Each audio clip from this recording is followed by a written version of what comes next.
धर्म संस्थापनार्थाय संभवामि युगे युगे। మీరు సబ్మిట్ చేస్తారన్న ప్రూఫ్ ఎక్కడ? ప్రూఫ్ నేనే యువర్ ఆనర్, ప్రత్యక్ష సాక్షిని. నువ్వు చూసావా? ఆ నలుగురు కాదు యువర్ ఆనర్, 5గురు.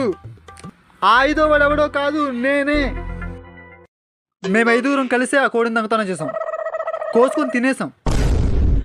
అసలు మేము కుట్టాలనుకున్నది అప్పారావు గారి కోడి కాదు సార్, మీ కోడినే. కానీ మీ కోడి రాలేదు సార్, ఈ అప్పారావు గారి కోడి వచ్చింది. నేను వద్దన్నాను సార్, కానీ ఈ కరోడు వినలేదు. ఇదైనా కోడే కదా, ఈరోజు దీన్ని పడదాం, మీ కోడి సంగతి రేపు చూద్దాం అన్నాడు. ఇంత క్రైమ్ చేస్తుంటే మీకు భయం అనిపించలేదా? దేనికి సార్ భయం? కోడిని చూడంగానే కోసుకొని తినేయగలుగుతున్నాం, వెంటనే మీరు శిక్ష చేయగలుగుతున్నారా? అంతెందుకు, అందరి ముందు దొంగ కోళ్ళు పెట్టామని ఇంత ధైర్యంగా మేము ఒప్పుకుంటున్నాం. వెంటనే ఇప్పటికిప్పుడు ఫైన్ వేసే ధైర్యం మీకుందా?